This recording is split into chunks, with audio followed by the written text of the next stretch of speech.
Despite the many years of fear-inducing headlines, video game hardware emulation is not only here to stay, but it's bigger and better than ever before.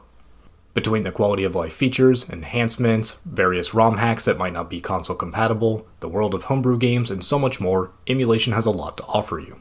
And for many games that may never receive a re-release due to issues such as licensing troubles, technical difficulties, defunct studios, or lack of financial interest, backups and emulation can sometimes be the only option left for you to play your old games once the original media and hardware remain out of print and physically deteriorate. But knowing where to start or even return to with emulation isn't always straightforward. While a select few emulators have reigned supreme for years, the emulation scene as a whole develops and changes rapidly, and your search efforts may bring you nothing more than old discussion posts and low-effort articles, which oftentimes aren't up to date. Because many of us simply pick what works in that moment and then continues to use and recommend that emulator for years, even once multiple better options arise.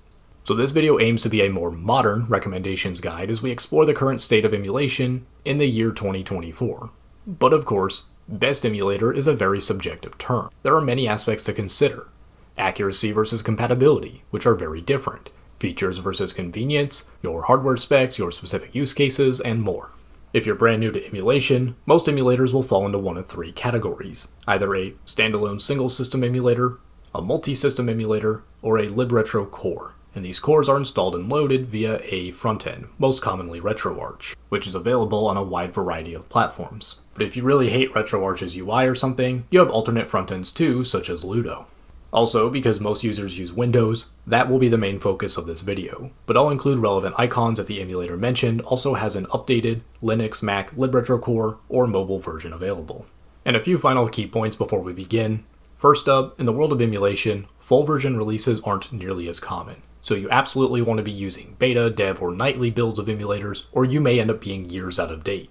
And conveniently enough, many emulators have update options built into them. On a similar note, due to a wide variety of reasons, libretro cores specifically oftentimes have either different maintainers or aren't updated nearly as frequently as the main standalone emulator. If you don't see the libretro icon in the recommendations but you know it exists, it's most likely due to it being so outdated that I don't recommend it. Third, be aware that some of these emulators may have been forked from a separate legacy project. In these situations, make sure you're downloading the proper fork and not some discontinued build from years or even decades ago. Fourth, many emulators are as simple as just loading your game into it and playing, but others will require you to extract and provide your own backup of a copyright-protected system file such as a BIOS too, and I'll indicate that when necessary. Which means that lastly is all the fun legal disclaimer stuff. I will never provide you with any illegal ROMs, illegal ISOs, illegal system files, or anything else of that nature. Additionally, laws regarding software distributions, your rights to create software backups, and much more vary greatly among different countries. Therefore, it is your personal responsibility as the viewer to not only research your own country's laws, but also to learn about the game and console security of each system that you wish to emulate before you get started with anything, so that you don't accidentally wind up breaking the laws in your jurisdiction. But at the very least, if you're viewing from the United States, I have talked about the strong but incredibly nuanced scope of legality for emulation in the past in my Yuzu lawsuit breakdown, which will be a useful starting point for anyone who's heard about Sony versus Connectix, but then never bothered to read about the modern DMCA. It's also a good starting point for anybody who doesn't know what clean room reverse engineering means, why it's important, and why that was perhaps the biggest cause for Yuzu's shutdown, while other similar emulators remain standing.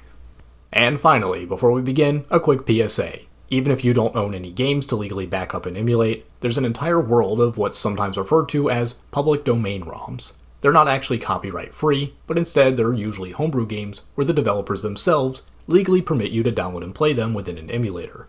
Some consoles, such as the Game Boy Color, have very impressive homebrew scenes and even dedicated development tools, leading to high-quality homebrew releases that even rival some commercial titles from the day.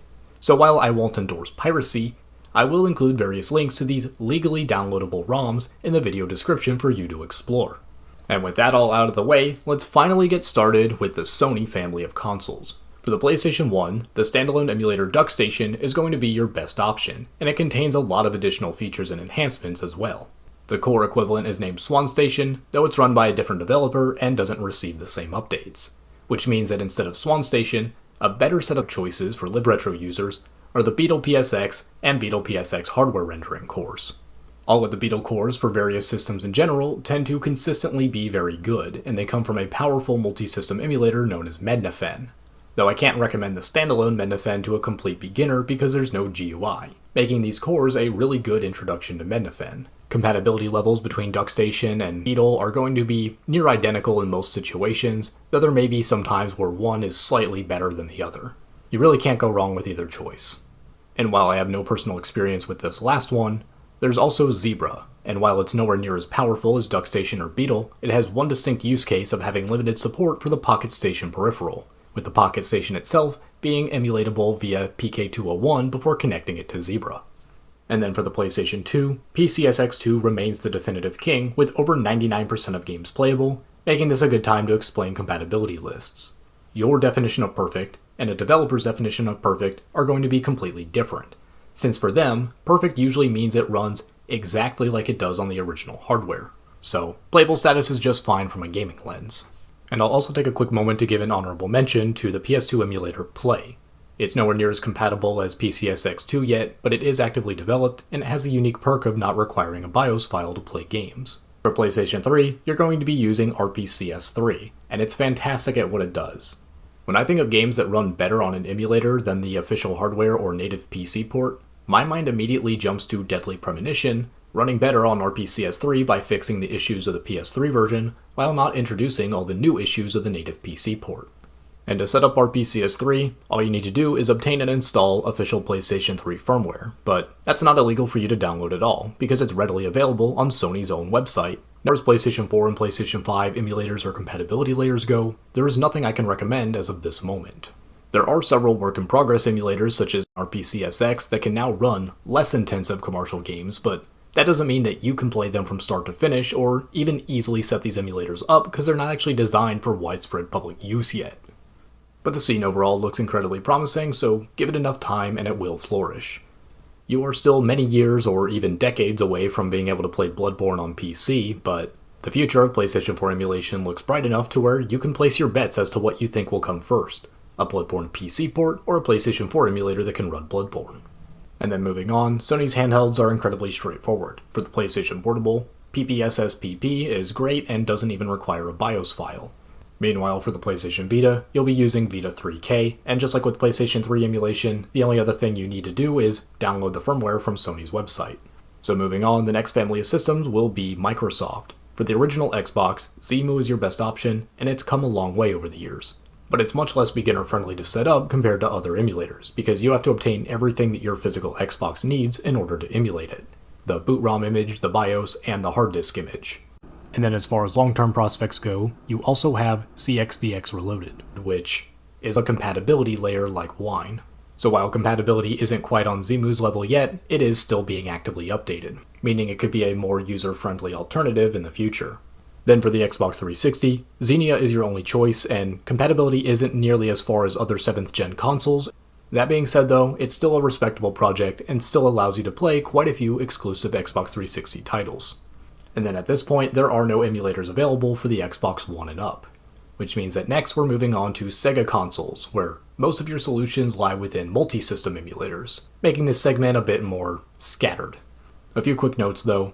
First, the Sega Master System emulators generally also run the exclusive Game Gear games because the physical Game Gear itself was able to function as a portable Master System. Additionally, the hardware names are going to be a bit different depending on where you live. The Sega Genesis may be referred to as the Mega Drive, and the Sega CD add-on may be known as the Mega CD. I'll be referring to them as the North American names, but I'll include the alternate titles as well in the on-screen text. So first emulator worth noting is going to be Genesis Plus GX, which was actually originally an emulator designed for the Nintendo Wii, but it does have an active Libretro core. And it not only supports the Sega SG-1000, Master System, and Genesis, including the Sega CD add-on, they claim 100% compatibility for everything. Meanwhile, the multi-system emulator Ares can not only emulate all the same things that the Genesis Plus GX can, but it can run the 32X add-on at the trade-off of slightly lower game compatibility overall between the family of systems. Or if you really only care about emulating the Sega Genesis, then the standalone cycle accuracy-focused emulator Blastum might be your best choice. And next up is the Sega Saturn, which is considered by many to be one of the hardest consoles to emulate. Fortunately, you have a very good modern-day solution in Mendefen's Beetle Saturn core as a definitive first choice. Meanwhile, the original Yabu simulator is no longer updated, but 3 different active forks of it exist as backup choices: the Yabu Literature Core, Chronos, and Yaba Senshiro 2. But you'll probably be shuffling around between these choices quite a bit. And finally, we have the Sega Dreamcast, which in many ways was truly ahead of its time and even offered DLC long before it became standard in modern consoles. And although many Dreamcast emulators will say that you don't need a BIOS file, it's highly recommended for you to get one in order to greatly increase your compatibility rates. And then if you're specifically trying to get into the Naomi 2 or Atomic Wave arcade stuff, then you will need a BIOS file for those, but that shouldn't be too hard because the Dreamcast is one of the easiest systems to mod anyways. And your best modern day solution for emulating the Dreamcast is going to be Flycast, which not only supports the Dreamcast and all the previously mentioned arcade stuff, but even some Sega System SP and Windows CE games as well. In addition to the best overall compatibility, it can even emulate various hardware peripherals, making this an incredibly straightforward recommendation. A solid backup choice though would be the freemium emulator Redream, which lacks some of the functionality that Flycast currently has, but isn't bad by any means. More emulators being actively available is always a good thing. And to answer the very important question of, can you emulate the Dreamcast's VMU? The answer is kind of. There's definitely a lot of work left to be done, and most of the emulators available can't even produce sound, but your best bet for now is to use the VMulator core. There's also an entirely separate VMU tool known as Dream Explorer, but I'm not really qualified to explain that. And then as far as long-term prospects go, libelysian VMU was open sourced at the end of 2023 and is actively being worked on, and they aim to actually allow the connectivity features of the VMU one day too. But moving on, last but definitely not least, we have Nintendo, the company cited by some as having saved the video games industry itself in the West with the Nintendo Entertainment System. Being an 8-bit console, which is very easy to emulate, there are a ton of high quality and accurate emulators out there, and honestly, most people probably can't even tell the difference between them, so don't let the order of discussion fool you. You really can't go wrong with most of the choices here. But I and many others would consider the standalone emulator Punez and the multi-system emulator Messen to be your top 2 choices between the accuracy, compatibility, and enhancement options. But if you personally prefer Ares, Nestopia Undead Edition, or FCE Ultra Extended, they get the job done just fine too. It's really going to come down to the tiniest of your specific preferences. I go with Punez simply because of the standalone nature and the static TV screen effect. And then 3D Sen allows you to play certain games in VR. So moving on to the Super Nintendo Entertainment System, it's a similar story of multiple great options where most of you can barely tell the difference, and it's more about what you specifically want. The standalone emulator BSNES has both 100% commercial game compatibility and even various enhancement options, while Ares, which is actually a descendant of BSNES, trades off some of those enhancement options in exchange for being slightly more accurate and then being part of a multi-system emulator. Messen is in a very similar boat to Ares, and then SNES 9X is another fantastic option, has consistently been so for many years, and may even be your first choice depending on your needs. Because in addition to being able to run on a complete toaster PC while still possessing the enhancement options, it's also your best choice for playing Super Nintendo ROM hacks. You see, many early Super Nintendo ROM hacks were developed to work around the quirks and inaccuracies of those same early day emulators.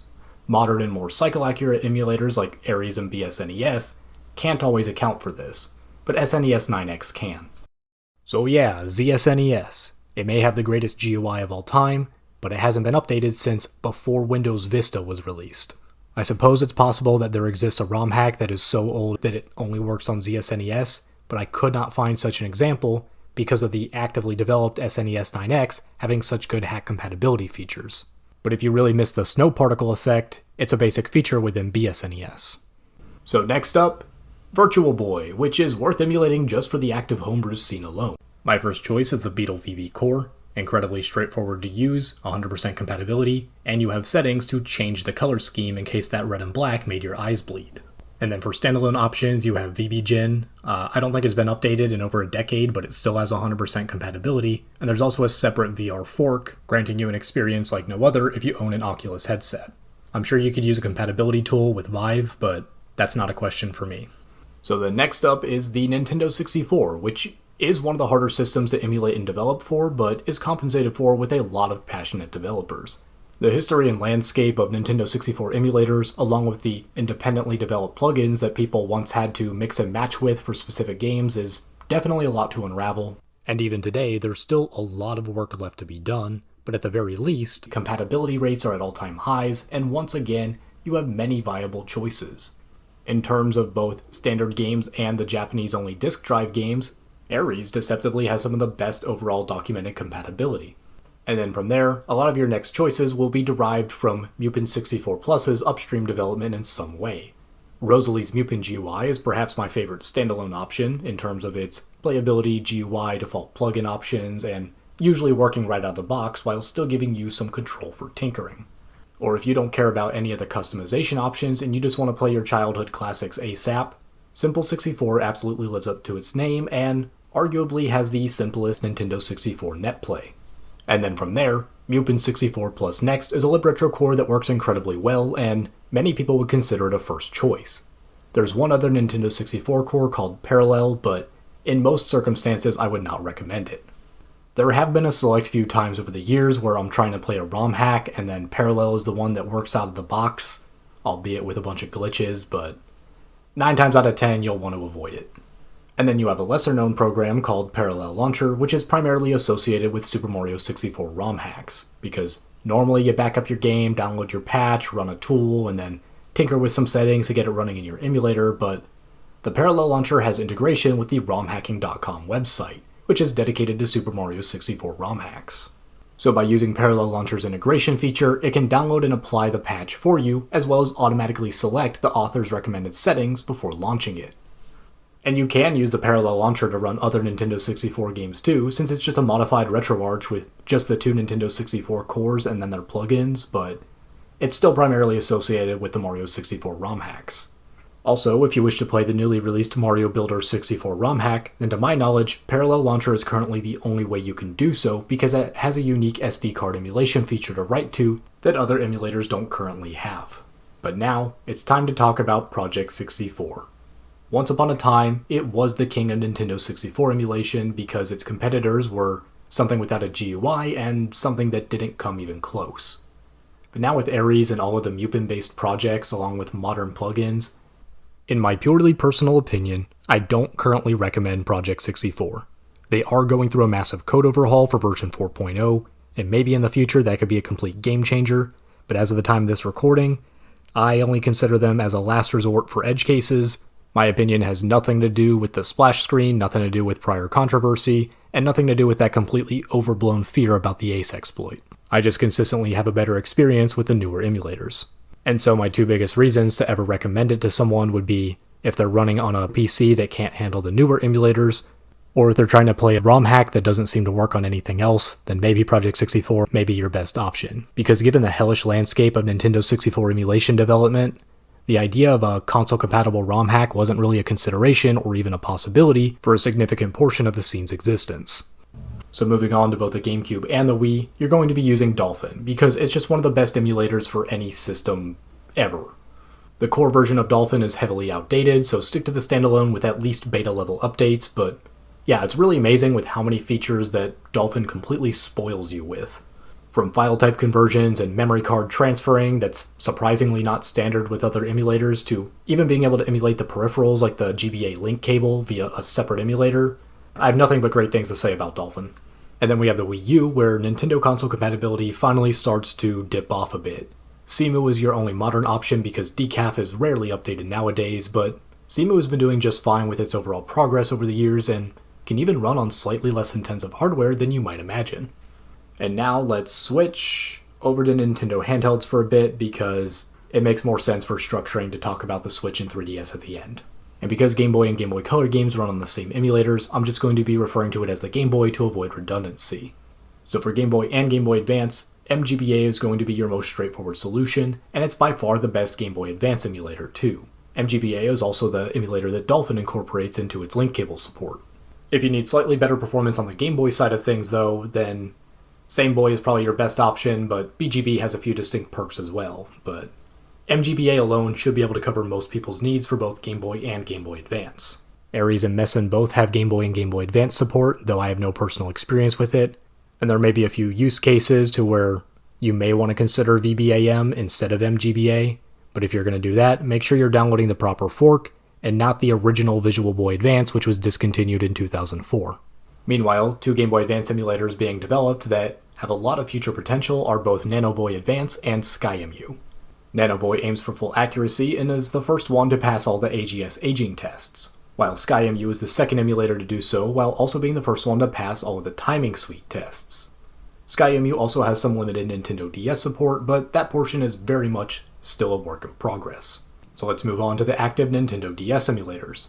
As a whole, there's still a fair amount of work left to be done for Nintendo DS emulation, but it's come an incredibly long way, it's the best that it's ever been, and there are even legal BIOS replacements that don't contain any of Nintendo's copyrighted code.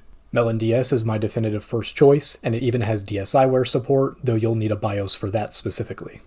The main Melon DS core for RetroArch is pretty outdated, but somebody recently remade it, and it's called Melon DS. Desmume is a solid backup choice for me, but between Melon DS and Desmume, there are plenty of times where one game will run better than the other, or one has a specific feature that you need emulated that I just use both. There's also a number of solutions for mobile users, but that's not my area of expertise. And despite the vast amount of progress made over the years, the DS emulation scene as a whole shows no signs of slowing down. In addition to Melon DS and Desmume both being actively developed, and with SkyEmu slowly adding DS support, you have another emerging project called New DS, which has a lot of ambition going for it. And then before I move on to the 3DS, I'm going to take a moment to acknowledge one separate project worthy of its own category, the Game Boy Enhanced Plus, which has support for the Game Boy Color, Game Boy Advance, Nintendo DS, and even the Pokemon Mini. Side note, the Pokemon Mini has a very large homebrew scene and can also be emulated via the Pokemon Mini core, but back on topic to GBE Plus. The simulator was written by Daniel Baxter, who has an entire book on the topic of Game Boy peripherals and accessories. And that's the entire point of GBE Plus, to emulate all of these hardware add-ons no matter how obscure. If you're trying to emulate the IR adapter, the power antenna, or even the official Game Boy Color sewing machine, you can find support for it on GBE Plus. And with that, we can finally move on to both the Nintendo 3DS and the Nintendo Switch, and the information for both of these are definitely the most likely to be outdated if you're watching in the distant future. Both of these scenes were recently shaken up due to a lawsuit by Nintendo against Tropicaze LLC, who settled out of court and agreed to cease development for both the Switch emulator Yuzu, and then as collateral damage, the 3DS emulator Citra as well. Again, I've talked about the Yuzu situation in much greater detail in a different video, but in short, I would say it has less to do with the DMCA, and more to do with the extreme likelihood that they were not engaging in clean room reverse engineering, which would have come up in the discovery process, could have led to actual criminal charges for the developers, and then also would have eroded any protections they have as part of being an LLC, as understood by the concept of tort participation theory.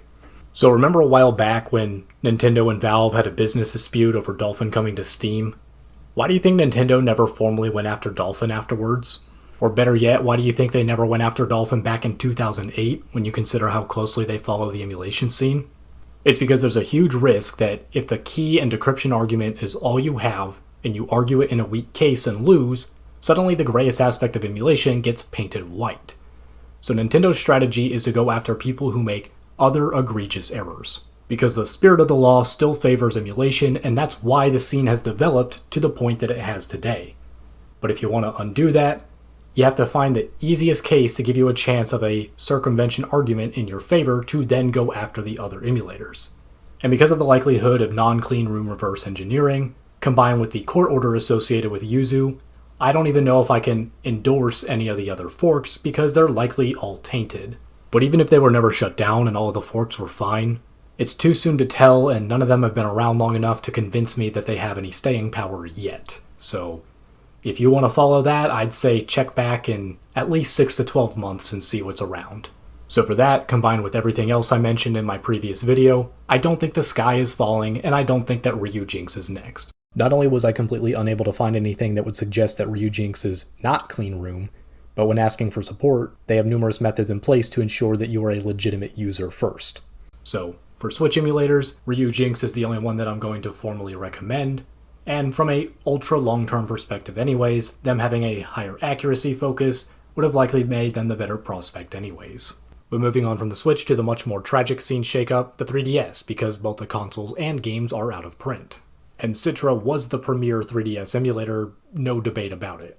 Because all the clean room stuff applies to Yuzu and not Citra, I will talk a bit about the existing forks. If I had to place a guess right this moment, I would say that Pablo MK7's fork shows the most promise. Not only has he made contributions to the original Citra, but he's developed other tools as well, such as the recently released Arctic Base, which enables you to use a soft-modded 3DS to broadcast your games into the emulator. There are a few other forks too, such as Lime 3DS, which are actively developed, but again, the forks as a whole are kind of in the same situation to where everything might be completely different in 6 to 12 months. But turning the page to another segment of the future of 3DS emulation, there are two long-term prospects to keep an eye out on.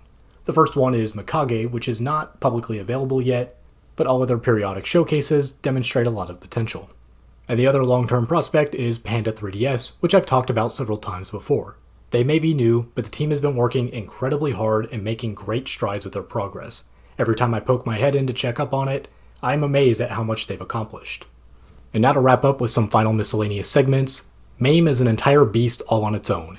Definitely not for a complete beginner, but it's definitely rewarding to learn about. MAME was originally an acronym for Multiple Arcade Machine Emulator, but it's since evolved to become a massive multi-emulator framework. So whether it's an arcade board, a console, an obscure handheld, or even a calculator, MAME can technically do it all. Meanwhile, there's a vast world out there of emulators that exist, but I have no real insights on. Emulicious, along with the Mac-exclusive OpenEmu, are both multi-system emulators that some of you may enjoy. There's also a program called BizHawk, which is primarily designed for creating tool-assisted speedruns, but it can serve as its own alternative for a RetroArch frontend as well. You also have programs such as Emulation Station, EmuDeck, and more, which gathers, sets up, configures, and updates a lot of the separate top system emulators all in one place for you. Many of them are available on PC, but Steam Deck and ROG Ally users in particular tend to really like this solution. There's also an entire world of community-based projects, such as Retro Achievements, which upon creating an account for, enables you to play retro games with modern-style achievement sets. Normally, Retro Achievements is integrated via RetroArch, but plenty of standalone emulators such as DuckStation and PCSX2 have this feature built in as well. And as of right now, both Dolphin and Flycast are working on implementing Retro Achievements as well. And lastly, tech support. I, and most other people on the internet, are not your tech support, because the emulator websites and GitHub pages have extensive levels of documentation that exist for the very purpose of helping us. Some emulators even have these resources built directly into it. If you exhaust those resources, you can't find the answer on Google, and then you go through all of the other basics of troubleshooting before you ask the community for help and then phrase your question in a way that provides as much detail as possible to eliminate all of their guesswork, they will be incredibly helpful to you. But if you instead try to outsource all of your troubleshooting onto the community, and then you skip all of those steps before asking a question that's very clearly explained in the Quick Start Guide, the frequently asked questions, or on the compatibility list, the community probably won't be as kind to you. So with all that, remember to do all your research first, and I hope you all have a wonderful day.